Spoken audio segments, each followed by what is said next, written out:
Mapagpalang araw sa inyo, Sir Alex, at sa lahat ng nakikinig ng programa nyo. Ako si Reynaldo. May edad na ng mga panahong to. Pero sa kabila ng edad kong ito, natatandaan ko pa rin ang buong pangyayari. Pinaka nakakatakot kong karanasan sa buong buhay ko na hinding-hindi ko malilimutan magpasa hanggang ngayon.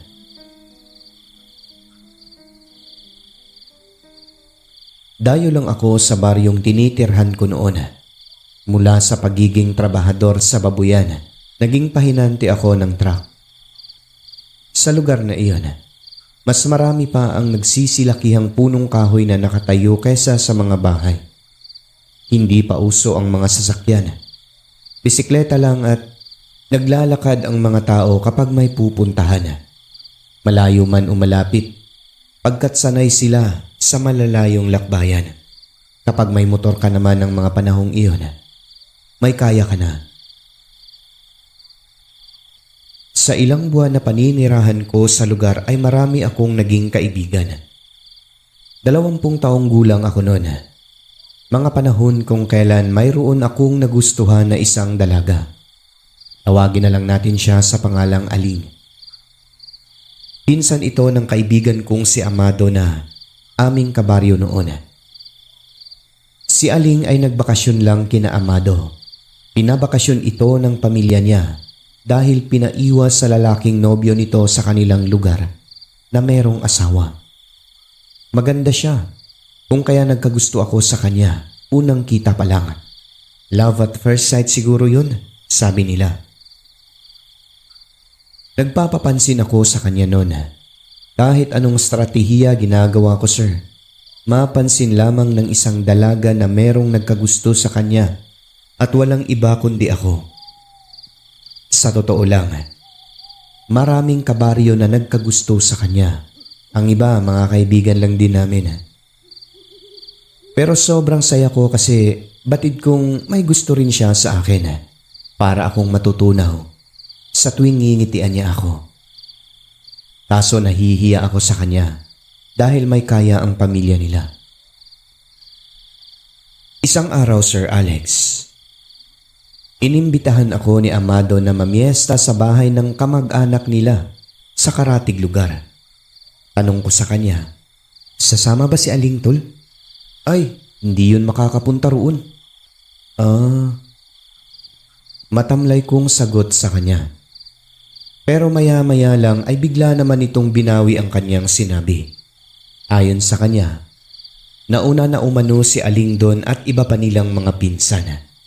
So syempre pagkarinig ko noon, na-excite po ako, Sir Alex.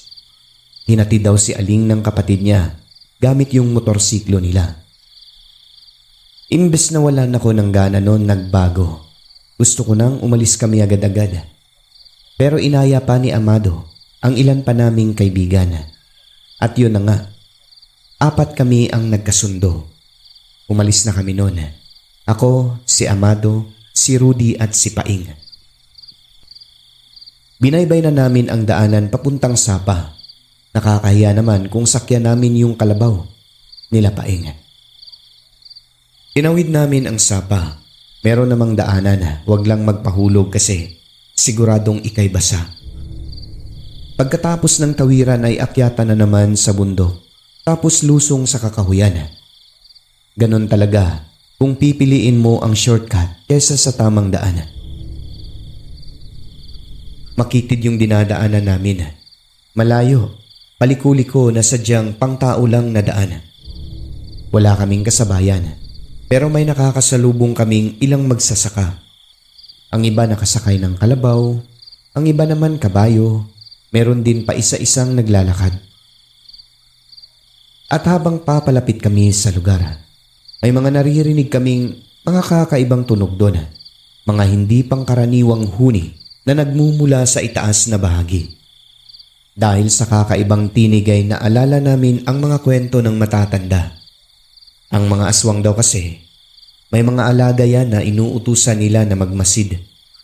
Sa isip namin 4, baka yung naririnig namin doon ay mga alaga ng aswang. Sabi naman ni Mando, Sus, matatanda na kayo. Naniniwala pa rin kayo sa mga aswang-aswang na yan. Hindi alaga ng mga aswang yan. Mga hayop lang yan dito sa gubat. Mahabang wika nito. Hindi naman po kami natakot noon. 4 naman kami at mga lalaki pa. May mga dala pang balisong. Iniba na lang namin ang kwentuhan at nagmamadali na hanggang sa wakas ay narating na namin ang lugar ng kamag-anak nila Amado. Isang baryong tahimik, ngunit ng panahon na yon ay masaya dahil fiesta. Makikita mo na abala ang mga tao sa kanilang ginagawa. Nagpapakain talaga sila ng mga bisita. Saktong 11:00 na ng tanghali noon. Gutom na rin kami kaya agad nang kumain sa bahay ng kamag-anak nila Amado. Maya-maya ay may mga bisita rin na nagsidatingan. Sabay-sabay na kaming kumain doon. Ganon talaga ang fiesta noon. Halos lahat ng bahay nagpapakain at parang contest lang na nagpaparamihan ng handa. Una ay kumain kami sa kamag-anak nila Amado. Tikim-tikim lamang kasi paniguradong maraming makakain doon. Ayaw ko na sanang umalis sa pwesto ko noon kasi nga nandoon si Aling. Ngunit nagpaalam ito. Umalis sila, pumunta sa bayan dahil may bibilhin.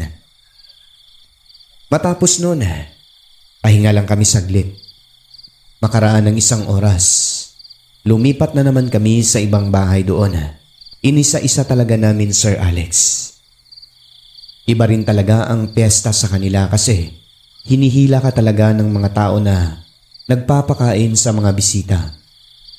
Sa tansya ko, mga 6 o 5 bahay lang siguro ang napuntahan namin.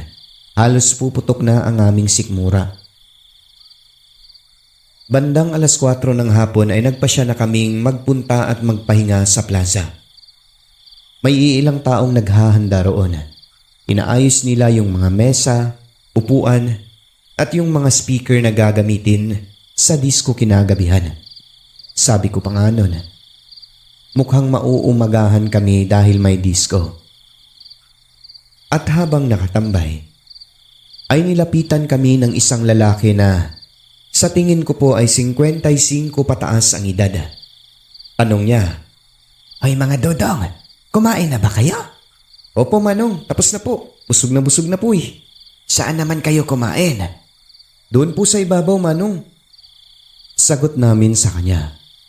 Binigay ni Amado ang apelyido ng kanyang mga kamag-anak doon sa una naming pinuntahan na bahay. Sagot ng matanda, Pero hindi ko pa kilala masyado yung mga tao rito dahil hindi pa kami matagal simula nung lumipat kami rito." Sagot niya sa amin. Umupo siya pagkatapos ay nakipagkwentuhan. Siguro, nasa mga 30 minuto rin siyang tumambay katabi namin na masayang nakikipagkwentuhan. Maya-maya lang ay pinipilit na niya kaming lahat na kumain sa bahay nila. Nagkatay daw kasi sila ng karnero at kambing. Marami pang ulam. Konti lang ang bisita kaya magpunta na raw kami. "Sige na, para makapunta rin kayo sa amin at matikman niyo rin ang luto namin." Sabay tayo nito at hila sa kamay ni Paeng.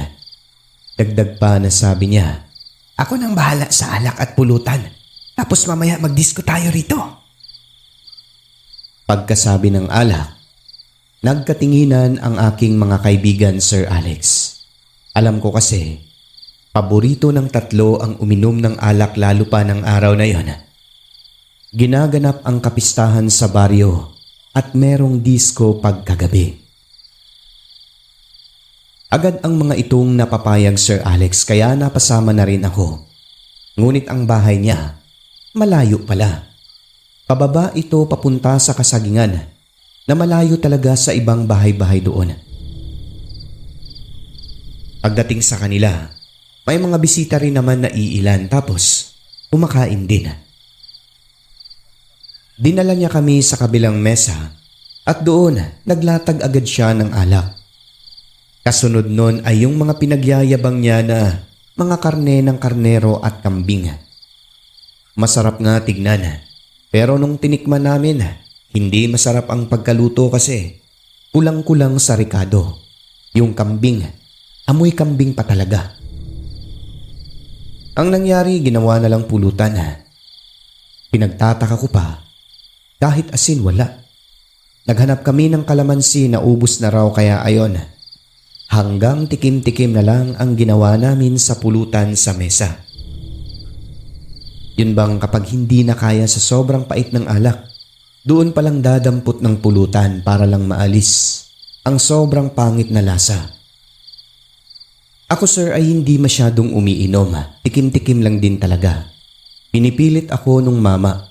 Nung una hindi talaga ako uminom, pero sabi niya dapat daw mamaya ay iinom talaga ako. Wala pang isang oras, Sir Alex.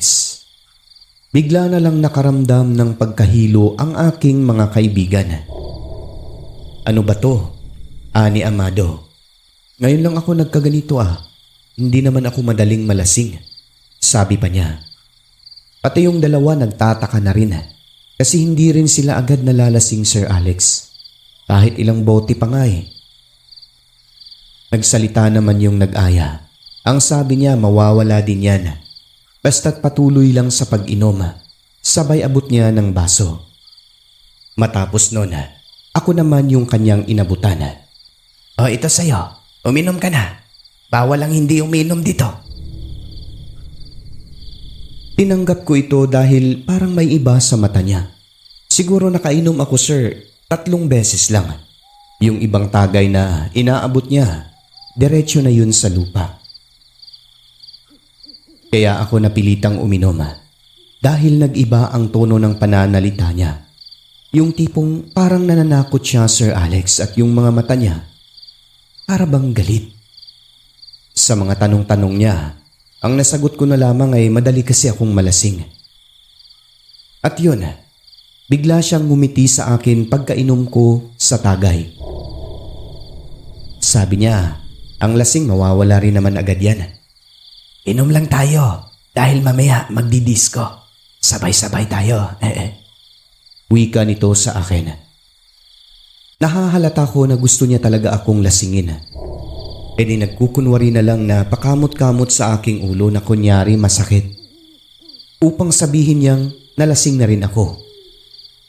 Ngunit sa totoo lang ay hindi po ako nalasing, Sir Alex, kasi konting alak lang yung ininom ko. Yun bang sa tagay na inaabot niya? Konti lang yung nilulunok ko nun. Ang nasa utak ko kasi, ayokong magpalasing dahil plano ko pang makidisco kay Aling. Hinihintay ko sila na matapos na. Kaso, sa pananalita pa lang nung mama na nag-alok sa amin doon. Para bang nagagalit siya kapag sasabihin ko na aalis na kami. Huwag kayo aalis mamaya na. Inimbita kayo rito Tapos lalayasan niyo ako. Kayong mga dayo talaga Wala kayong respeto ba? Kinakabahan ako noon, Sir Alex, sa totoo lang. Kasi iba na siya Hindi na katulad kanina. Gustong-gusto ko na umalis noon pero natatakot na ako at hindi ko rin naman maiwan ang aking kasamahan. Inabutan niya na naman ako ng tagay. Pag-abot ko ng baso, kunyari ininom ko, Sir Alex, pero hindi. Takip silim na nun. Ilang minuto pa ang dumaan. May dumating na kalalakihan, siguro mga 4 sila, Sir Alex. At malalaki ang mga pangangatawan. Nakita ko ang mukha ng lalaking nagdala sa amin doon. Sumenyas ito sa mga kalalakihang kakarating pa lang. Sa pamamagitan ng biglaang pag-iling at ang nguso niya ay nakaturo sa amin. Tumango naman yung lalaking pinakamalaki sa kanila na may malapad na pangangatawan. Hindi na maganda ang aking pakiramdam ng mga sandali na yon. Mukhang may gagawin sa amin na masama. Hanggang sa bigla na lang, nakatulog ang 2 kong kasamahan sa mesa. Si Amado naman, namumuta na. Yung nagmumura ba, Sir Alex? Hindi naman daw siya ganun malasing. Pero yung tono ng pananalita niya, sobrang lasing na talaga. Gising pa naman daw ang utak niya noon. Pero yung katawan bagsak. Nung nandoon na ang mga kalalakihan sa loob ng bahay, ilang sandali pa, Tumayo yung lalaki at sinundan niya yung mga lalaking yun na nasa loob. Ako naman tumayo at nangihis sa gilid. Sir Alex, narinig ko ang pinag-usapan nila sa loob. Nangatal talaga ang aking buong katawan nun. Ang sabi nung nag-aya sa amin, tulog na ang dalawa, pero ang isa, patulog pa lang. Yang isa naman mataas na ang 1 oras. Tulog din yan. Mga dayo yan. Pag makatulog katayin nyo na agad. Kami na bahala. O sige na, maghanda na kayo. Nandun sa kusina ang malalaking itak. Ihanda nyo na rin. Nahasa na ba yun? Hinasa ko na kanina lahat. O sige, mabuti. Pagkarinig ko sa pinag-usapan nila, Sir Alex, walang ano-ano'y iniwan ko na ang aking kaibigang 3. Agad akong umupo at itinaas ko yung net na bakod nila para lang makalusot o makalabas. Yung bakod po kasi ay makapal na net na ginagamit ng mga barkong pangisda, Sir Alex. Alam niyo yun, yung ginagawa na duyan. At yun na, nung makalabas nga ako, ay payuko na akong tumakbo pero dahan-dahan, pabalik sa ibabaw. Dumaan ako sa kasagingan. Ang lugar po kasi na yun ay babana na bahagi. Mula sa bahay ng kamag-anak nila Amado, kapag pupunta ka sa plaza ay dahan-dahan na yun pababa. May daanan doon na maliit, sa likod, pababa yun, diretso sa bahay nung nag-alok sa amin. Malayo ito sa ibang kabahayan doon. At yun na nga po, Sir Alex. Nang makasiguradong nakalayo na ako, ay wala na akong sinayang na oras. Agad nang tumakbo ng mabilis hanggang sa marating ko. Ang plaza na nooy marami-rami na rin ang nag-uumpukang tao. Nakita ko yung kamag-anak ni Amado, kaya dali-dali ko itong nilapitan at kinausap. Ang akala nila, sir, ay umuwi na kami. Alam kasi nila na hindi uuwi si Amado. Nagtanong sila kung nasaan na ito. Pero sa reaksyon ko pa lang nung magkausap kami, nagtataka na sila. Hindi pa man sila natatapos magtanong-tanong sa akin ay sinabi ko na agad na nanganganib ang buhay nila Amado. Nanganganib? Bakit? Kasi po, narinig ko kakatayin daw po kami. Pagtuluyan na kaming makatulog. Makatulog saan? Kasi po, nag-inuman kami. Sa alak daw po. Inimbita kasi kami ng isang mama. Pinainom po kami roon sa kanila. Pinakain. Pinipilit po kasi kami kaya uminom na. Ano? Saan banda? Hindi ba kayo nakilala? Malamang hindi po eh. Kilala yan si Amado dito ah. Doon po sa baba, sa gitna ng kasagingan. Ano? Halika sa bahay, tawagin natin sila. Patakbo na naming tinungo ang bahay nila, Sir Alex. Dali-dali na kaming umuwi. At sinabi sa mga kamag-anak ni Amado, pati na sa mga kapitbahay ang nangyari sa amin. Wala nang sinayang na oras ang lahat. Sabi ng tiyuhin ni Amado, wala lang sanang mangyari sa mga kaibigan ko, lalo na sa pamangkin nila. Dahil kung hindi ay dadanak talaga ang dugo. Nagkataon pa, sir, na dumating ang tiyuhin na sundalo ng kapitbahay doon na may kasama ring isang sundalo. Nagsumbong din kami sa kanila.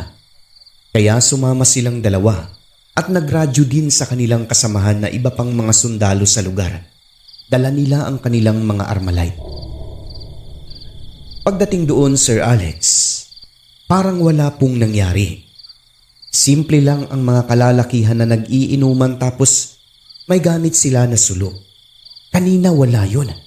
Ang dilim nga eh. Ang mga kaibigan ko naman, napansin ko pong nasa ibang pwesto na sila. Iba na rin ang mga posisyon. Wala na sila sa dating inuupuan ng mga ito maliban kay Amado. At kabutihang palad, Sir Alex, wala pong nangyari sa kanilang masama. Pagdating ng mga kamag-anak ni Amado at yung dalawang sundalo, ay agad pinalibutan ang mga kalalakihan doon. Pagkatapos ay nagpailaw gamit ang flashlight. Ang dalawang sundalo, nakaalerto na sila. Kinumpronta ng isa yung taong nakapula, yung nag-aya po sa amin.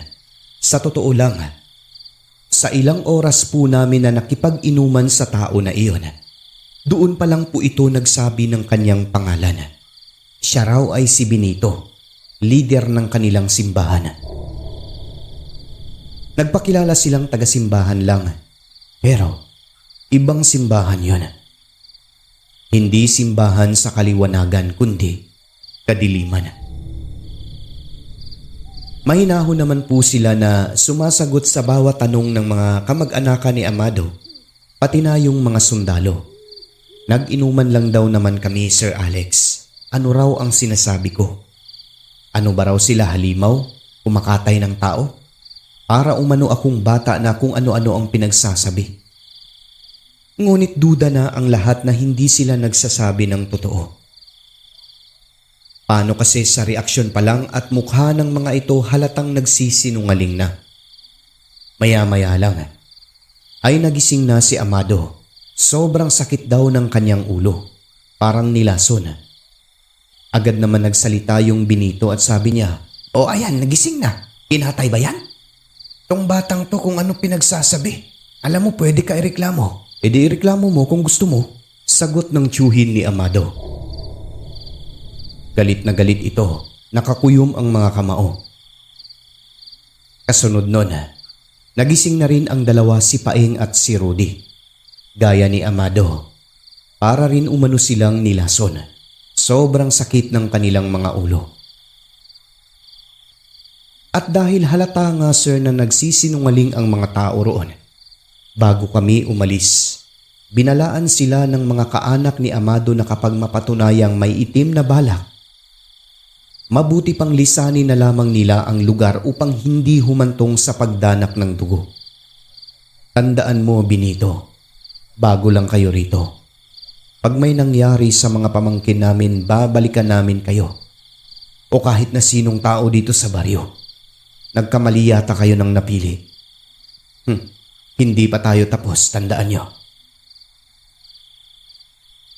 Pagka-uwi namin, Sir Alex, ay dito na nagsalita si Amado. Ayon sa kanya, kahit hilong-hilo ang kanyang katawan, halos hindi na makatayo. Naririnig niya ang pinag-uusapan ng mga kalalakihan. Ito yung nakatakas na ako, Sir Alex. Lumapit daw sa kanila at tinangka na umano si Rudy at si Paeng na ilipat sa kusina. Kaso nakita nila na kulang ng isa. Narinig ni Amado nagmura si Benito at sabi, nakatakas ang isa. Naisahan daw sila. Tinatapon daw siguro yung alak na may halong pampatulog na inaabot niya. "Huwag na nating ituloy to. Nakahalata yun. Magsusumbong panigurado. Ibalik niyo yung dalawa dyan." "Kaya nga huwag na nating ituloy. Maglagay na lang ng alak dito upang hindi tayo mapaghinalaan," sabi ng isang kasamahan. Pagkarinig ng kwento, sir, nang gabi rin na yon, habang abala ang iba sa pagdidisko, agad-agad ay binalikan ng mga taong taga-baryo, pati na yung sundalo, ang naturang bahay sa gitna ng kasagingan sa baba. Pagdating doon, wala nang katao-tao. As in, ura-urada po ang pag-abandona sa bahay. E di umalis na lang lahat. Kinabukasan binalikan din hanggang sa mga sunod na araw, pero wala na ni isa na nagpakita sa bahay na yon. Dito na nagdesisyon ang grupo ng mga tiyuhin ni Amado na pasukin na ang bahay na iyon. Mukha lang siyang simbahan sa loob, pero sa likod may malalaking kawa at lutuan. Nang dahil doon, tumibay ang kanilang hinala. Mga aswang ang grupo na iyon at isinasagawa roon ang pagkakatay ng mga taong nabibiktima nila. Nagpapanggap lang umano na sakop pa sa fiesta at simbahan yun, pero ang totoo ay katayan talaga. Ayon sa mga tao roon, miyembro talaga ng kulto ang grupong iyon dahil minsan, depende sa kung anong araw, ang suot daw nila ay magkapareho lahat. Halimbawa na lang, Kapag araw ng Biyernes nakapula silang lahat. Sa ibang araw naman nakaitim. Mga dayo umano sa lugar ang mga yon. Miyembro ng kulto, pulahan ang tawag. Hindi umano tinatablan ng bala. Pero natakot sa mga tao at sa pagbabanta ng 2 sundalo. Ang karanasan namin na iyon, Sir Alex, literal na nasa bingit kami ng kamatayan ng aking mga kaibigan. Ang ipinagpapasalamat ko lang noon ay hindi ko po naging kahiligan ang alak sa buhay ko saan man ako mapadpad sa mundo. Pagkat ang nasa utak ko talaga unang-una ay ang seguridad. Ang alak nga naman, pwede talagang maging dahilan ng ating pagkapahamak gaya na lamang ng nangyari sa amin. Pakonti-konti lang talaga akong uminom. Tipong patikim-tikim lang, Sir Alex. Nalubusan ko namang ipinagpasalamat gawa ng ito po ang nagligtas sa amin sa tiyak na kapahamakan. Tungkol naman po kay Aling, ang babaeng nagustuhan ko dati, masaklap lang kasi walang naging kami. Nalaman ko na lang bandang huli hindi niya pala ako gusto pero okay na rin po yun. Ang importante ay buhay ako.